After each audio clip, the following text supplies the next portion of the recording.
Assalamualaikum warahmatullahi wabarakatuh. Alhamdulillahilladzi arsala rasulahu bil huda wa dinil haq liyudhhirahu 'ala dini kullih wa kafa billahi syahida. Asyhadu an la ilaha illallah wahdahu la syarikalah wa asyhadu anna Muhammadan abduhu wa rasuluh la nabiyya ba'dah. Yang saya hormati Pak Joko Susilo, juga tadi Pak Ninda selaku ketua panitia, juga moderator Mbak Agni, dan Bapak Ibu semua yang bergabung dalam kegiatan Talkshow TKT Internasional pada pagi hari ini, pagi menjelang siang di Malang ya. Mungkin di tempat-tempat lain beda beda waktu. Alhamdulillah kita tadi sudah mendengarkan banyak hal yang sangat menarik dari Pak Joko berkaitan dengan wayang dan kaitannya dengan Islam. Tentu itu sesuatu yang sangat luar biasa, karena sebagian dari kita mungkin juga tidak berpikir sejauh itu. Jadi bahwa wayang itu merupakan bagian dari cara atau metode dakwah Islam Wali Songo. Memang kalau kita bicara tentang perdebatan di kalangan umat Islam soal budaya dan agama, khususnya lagi hubungan antara Islam dan budaya, itu memang perdebatan yang sangat panjang. Artinya juga sepanjang agama ini ada, ya sepanjang itulah perdebatan ini akan terus ada. Maka tentu saja diskusi kita pada pagi hari ini tidak dimaksudkan untuk mengeliminasi atau menghilangkan perdebatan itu, tapi memberikan kita perspektif, mengayakan perspektif kita tentang aneka hal yang mungkin kelihatan kontroversial, yang dengan perspektif yang kaya itu lalu kita bisa menentukan sikap.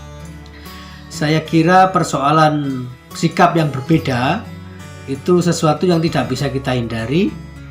Yang paling penting menurut saya adalah dua hal kalau kita berhadapan dengan perbedaan sikap itu. Yang pertama adalah bahwa sikap berbeda yang kita ambil itu memang betul-betul didasarkan pada pertimbangan dan pengetahuan yang baik gitu. Tidak asal mengikuti.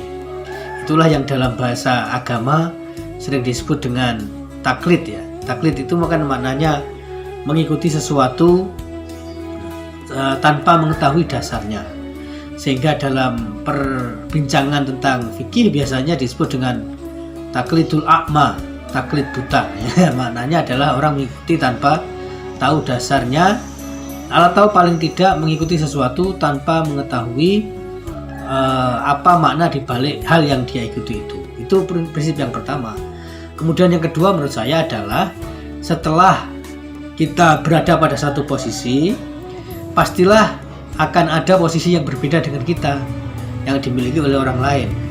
Maka prinsipnya adalah jangan sampai prinsip yang kita ambil itu lalu menafikan prinsip-prinsip orang lain. Nah, saya kira itulah tujuan utama dari diskusi kita pada pagi hari ini.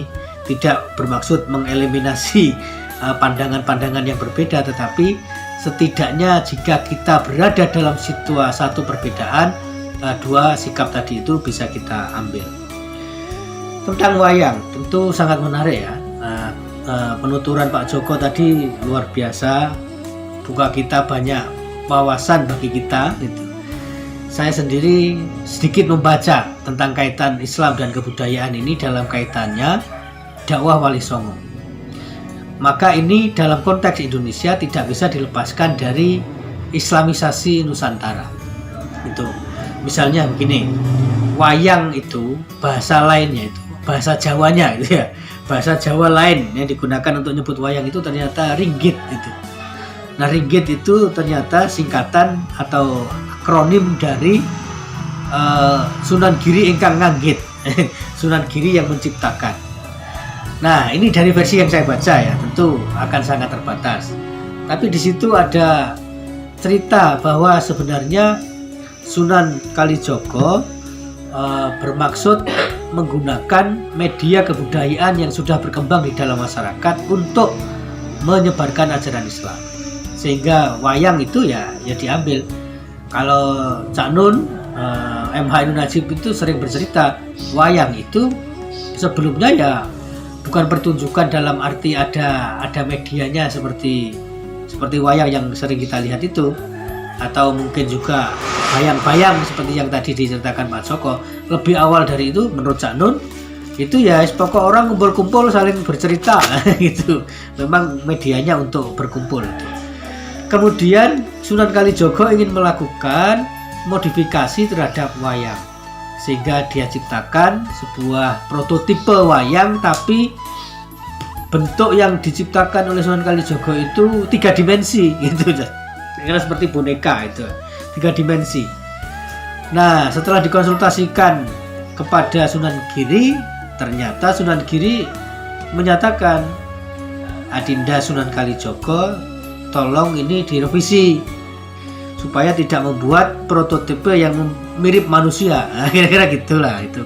Sehingga akhirnya direvisi bentuknya itu oleh Sunan Giri menjadi bentuk yang pipih ya.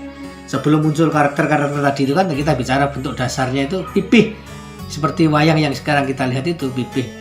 Karena pipih maka matanya cuma satu, sehingga kalau ada anak tunggal sering disebut sebagai anak semata wayang. Itu kan maksudnya karena mata wayang yang cuma satu itu. Nah, itu contoh. Tentu banyak lagi yang bisa kita perbincangkan. Nah, saya memang presentasi atau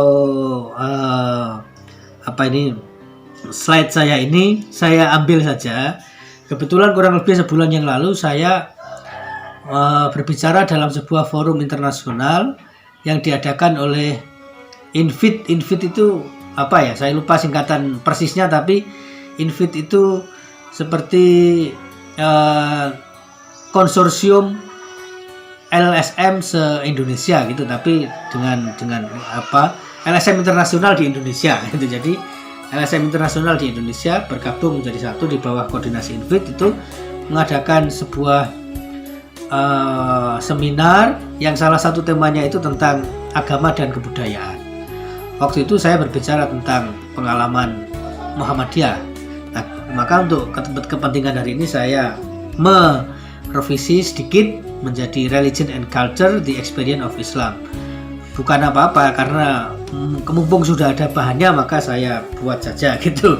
Bukan apa-apa ya. Jadi supaya tidak membuat baru. Nah, oke, kemudian pada slide yang pertama di situ saya menampilkan tentang sebuah judul buku, sebuah judul kitab tentang Qiraah Sab'ah, Kitab Sab'ah fil Qiraat. Ini ditulis oleh Ibnu Mujahid. Nah, gitu. Ini Ibnu Mujahid. Nah, di situ buku ini ya, di buku ini dinyatakan banyak hal. Di halaman-halaman awal itu diceritakan tentang bagaimana wahyu turun kepada Nabi Muhammad, kemudian bagaimana Nabi menceritakan atau menuturkan kembali ayat-ayat yang beliau terima itu kepada para sahabat, dan seterusnya.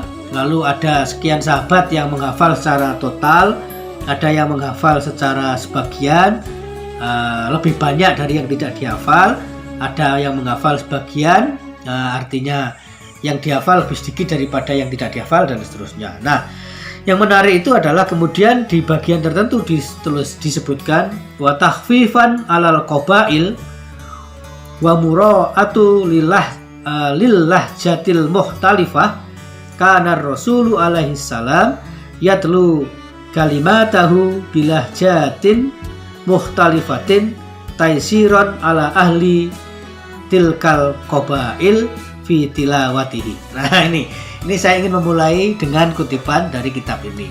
Kalau kita artikan kira-kira begini. Dan untuk mempermudah bagi suku-suku yang sangat beragam di Arab pada masa itu, saya ingin menggambarkan bagaimana banyaknya suku pada zaman itu ya. Sampai-sampai saya pernah menemukan satu kitab itu berbentuk ensiklopedi, yaitu Mausu'ah. Mausu'ah itu ensiklopedi. Judulnya itu adalah Mausu'atul Qabail. al-Arab qabla al-Islam. Mausu'atul Qabail al-Arabiyah qabla al-Islam. Jadi ensiklopedi suku-suku Arab sebelum Islam. Nah, bayangan saya begini, karena buku atau ensiklopedi itu ternyata berjilid-jilid.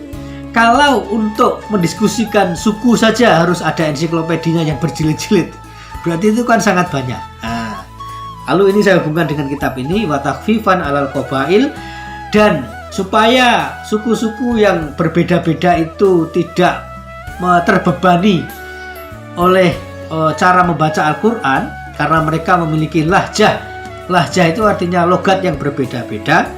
Maka kana Rasulu alaihi salam yatlu kalimatihi bilahjatin muhtalifatin.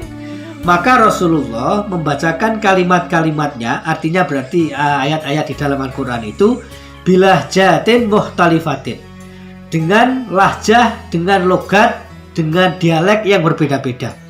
Taisiron, untuk memberikan kemudahan ala ahli tilkal qabaili fi tilawatihi, kepada anggota-anggota kabilah-kabilah itu di dalam membaca Al-Quran. Nah, ini persis seperti yang diceritakan Pak Joko tadi.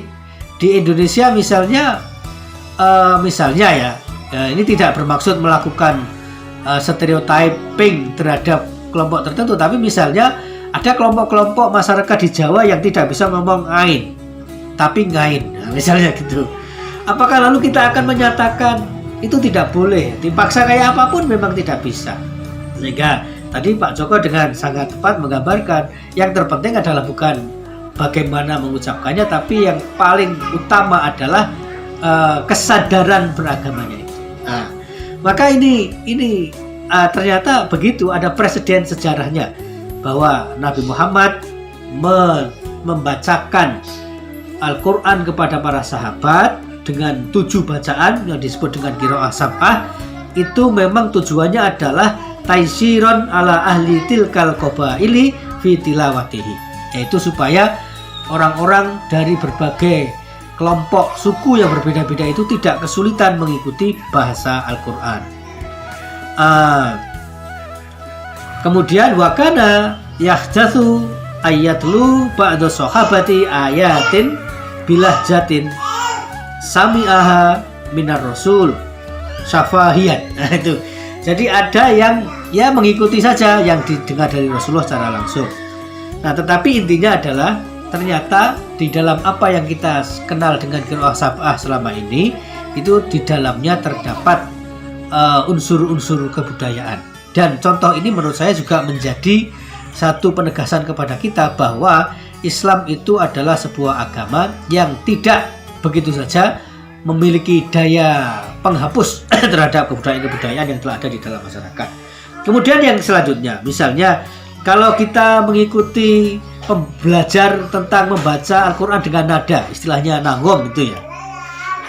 Ada bayati, ada sika, kemudian ada soba, ada rosta alan nawa, ada hijaz, ada jiharkah, ada nahawan, kemudian ada banjaga. Sekali lagi, kalau kita bicarakan tentang nada-nada tadi itu, bagaimana hukumnya kita membaca Al-Quran tidak dengan menggunakan nada-nada itu? Atau kita balik dulu, apakah hukum membaca Al-Quran dengan menggunakan nada-nada itu? Pendapat jumhur mengatakan boleh. Nah, boleh. Tidak wajib, tapi boleh. Maknanya apa? Sesuatu yang boleh itu ya boleh gitu. Boleh itu artinya ditinggalkan juga tidak apa-apa. Sehingga kalau kita bertanya sebaliknya, lalu bagaimana hukum membaca Al-Quran tidak dengan menggunakan nagom-nagom itu? Ya tentu saja tidak apa-apa. Nah, maka dari sini kita bisa melihat bahwa sebenarnya itulah bagaimana kita menyaksikan pada periode yang sangat awal, bahkan pada periode yang masih sangat awal, pertautan antara Islam dan kebudayaan, agama dan kebudayaan dalam hal ini Islam itu tidak bisa dipisahkan, gitu ya. Nah, oke. Kemudian pada slide berikutnya maka saya ingin berbicara sedikit tentang pengertian agama. Nah, di sini saya mengutip saja dari beberapa tokoh. Misalnya, secara etimologi, agama itu adalah al-majazah. Al-jaza itu al-majazah, atau jaza atau reward, atau balasan, atau ganjaran. Kemudian juga bermakna at-ta'ah, ketaatan, juga bermakna at-tauhid, kepercayaan kepada Tuhan yang satu. Kemudian juga al-hisab, maka yaumuddin, yaumul hisab, itu kan sering kita dengarkan, artinya perhitungan. Kemudian secara terminologi, agama diterjemahkan sebagai atau didefinisikan sebagai as-syar'u al-ilahiyyu al-muta'alliqu an tariqil wahyi. Jadi ajaran Tuhan yang diberikan, yang disampaikan kepada manusia melalui media pewahyuan. Nah, kemudian elemen dari agama itu ada God, Tuhan, kemudian wahyu, lalu nabi atau dan atau ya, tentu saja dan bukan atau, yaitu nabi dan pesan yang dibawa oleh para nabi. Nah, ini.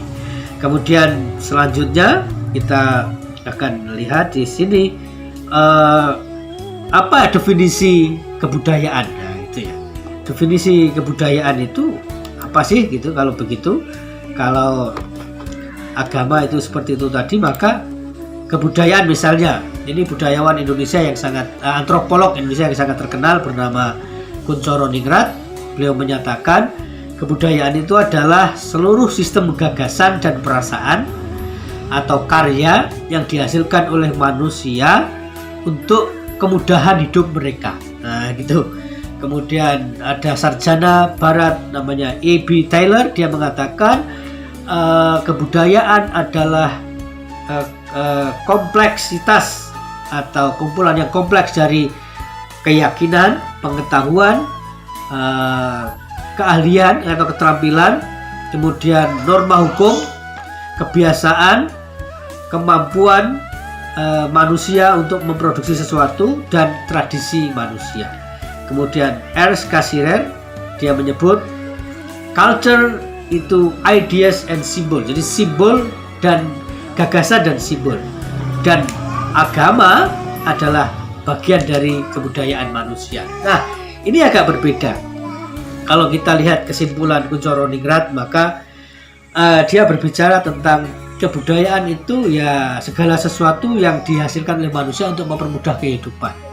Sementara Cassirer, dia melihat agama itu bagian dari kebudayaan manusia. Nah, tentu kalau saya menerjemahkan definisi ini, bisa saja kalau dengan pendekatan agak materialistik, ya ini karena dia hidup di dalam sebuah masyarakat di mana agama itu mungkin tidak menjadi bagian integral dari kehidupan manusia, sehingga agama itu dianggap sebagai kebudayaan. Tapi dengan cara yang berbeda, kita juga bisa melihat bahwa ini dia ingin menyatakan bahwa agama itu sebagai sebuah keyakinan adalah sesuatu yang sublim, yang tidak bisa dirubah. Tetapi agama sebagai praktek dalam kehidupan manusia, maka itu tidak bisa dipisahkan dari kebudayaan. Kira-kira itu yang saya pahami dari definisi Cassirer itu. Dan memang disinilah seringkali kita memang harus berhati-hati untuk tidak mudah terjebak ke dalam pandangan-pandangan simplistik yang berusaha untuk misalnya terjebak ke dalam memudahkan ataupun terlalu menyulitkan. Misalnya dengan mudah segala sesuatu itu dianggap haram, atau dengan mudah juga mengatakan pokoknya tidak ada yang haram, semuanya boleh. Saya kira pandangan-pandangan yang seperti itu sama-sama ekstrim. Nah, maka pandangan yang paling baik menurut saya adalah moderat. Moderat itu artinya kita tahu wilayah-wilayah mana di dalam agama itu yang boleh berubah dan wilayah-wilayah mana yang memang tidak boleh berubah. Seringkali ini yang sulit kita bedakan. Maka tadi Pak Joko sudah menjelaskan tentang muamalah dan ibadah. Saya dalam banyak konteks pemikiran seringkali mendapatkan tantangan ya. Misalnya sampai-sampai kadang-kadang sudah diundang khutbah di sebuah tempat kemudian batal itu karena salah satu pengurus masjid itu keberatan oleh karena mungkin rumor tentang pemikiran-pemikiran saya sih oke aja, tidak ada masalah. Kemudian satu ketika ada satu tokoh agama di Lamongan tuh, ini saya kira cara yang baik. Beliau mendengar tentang pikiran-pikiran saya, kemudian mengundang saya ke rumah beliau. Lalu saya datang. Saya kira ini contoh yang sangat baik karena banyak orang yang mendengar gagasan dan pemikiran saya itu ya lalu terjebak ke dalam labelisasi negatif begitu saja itu. Tapi tokoh agama di Lamongan ini mengundang saya ke rumah beliau, kemudian bertanya kepada saya, "Dek, betulkah hal-hal yang saya dengar dari orang-orang tentang pikiran-pikiranmu itu?" Lalu saya tanya balik kepada beliau, apa yang jenengan dengar? Begini. Maka saya katakan, prinsip saya satu, bahwa dalam ibadah dan akidah semua selesai. Artinya tidak perlu ada yang kita pertanyakan. Nah itu, karena ibadah itu wilayahnya adalah wilayah yang sifatnya itu ya wilayah yang tidak boleh kita tanyakan. Nah, itulah salah satu inti beragama. Itu dalam ibadah kadang-kadang mungkin kita tidak serta-merta bisa mengetahui apa maknanya. Tapi karena wilayah agama itu adalah meyakini terlebih dahulu, maka kita yakini. Sehingga saya katakan kalau dalam kaitannya dengan tauhid atau akidah dan ibadah, saya sudah tidak pernah mempersoalkan itu. Kemudian saya katakan tapi dalam hal muamalah dan bagaimana melakukan kontekstualisasi agama ini terhadap kehidupan sehari-hari, maka itulah seringkali saya melakukan pemikiran-pemikiran kritis. Karena misalnya saya katakan kepada beliau, ya karena ada kelompok-kelompok tertentu yang terlalu melakukan substansialisasi atas hal-hal yang sebenarnya tidak substansial. Nah, misalnya, maka kembali ke contoh awal tadi itu adalah misalnya tentang nagom. Lalu bahwa kita tahu nagom itu adalah variasi di dalam membaca Al-Quran. Tapi lalu ada orang-orang tertentu, kelompok-kelompok tertentu yang melakukan substansialisasi bahwa kalau tidak menggunakan nagom maka membaca Al-Quran menjadi tidak bisa diterima. Nah, saya katakan kepada beliau seperti itu dan lalu beliau mengatakan, nah kalau begitu apa yang dimasalahkan oleh orang? Ya itulah karena orang kadang-kadang tidak mau terlibat dalam dialog dan melakukan penghakiman lebih dahulu sebelum melakukan konfirmasi. Nah, maka ini ya kaitannya dengan agama dan kebudayaan. Kemudian dalam hal ini kita bisa melihat bagaimana umat Islam ini kita baca dalam kaitannya dengan interrelasi antara agama dan budaya. Di sini saya mengemukakan 3 pandangan. Yang pertama adalah akomodasionis. Akomodasionis itu meyakini adanya interplay atau saling hubungan antara agama dan kebudayaan. Bahwa hal-hal yang di dalam agama itu tidak bersifat yang sifatnya berkaitan dengan itu tadi, cara menyampaikan agama itu bisa berubah, maka itu bisa melakukan interplay dengan kebudayaan. Kemudian ada yang disebut dengan culturalis. Culturalis itu supremasi agama atas supremasi kebudayaan atas agama, atau orang sudah beragama Islam tapi ternyata dalam kehidupan sehari-hari posisi kebudayaan itu masih lebih utama daripada agama. Misalnya setelah ada rame-rame berita tentang wayang haram itu, yang begitu saya mengikuti keterangan ceramah yang kontroversial, yang dianggap kontroversial itu memang tidak ada kata haram di situ. Akan tetapi memang sulit dihindari untuk tidak menyatakan bahwa itu dalam bahasa Inggris mungkin kita sebut sebagai hostile kepada wayang. Kemudian di Jember ada satu ritual yang dilakukan oleh satu kelompok Padepokan Jati Nusantara atau apa namanya. Ternyata diceritakan di situ mereka ingin mencari ketenangan, kemudian melakukan ritual ke laut, ke pinggir pantai, yang pada akhirnya menewaskan 11 orang. Tapi yang menarik adalah kesaksian mereka yang selamat itu menyatakan kami membaca mantra-mantra dalam bahasa Jawa, tapi juga di situ ada sholawat Nabi, di situ juga ada ayat Al-Quran, di situ juga ada kalimat-kalimat suci dalam bahasa Arab yang dibaca sebagai layaknya umat Islam. Bagi saya itu sebuah contoh tentang culturalis itu.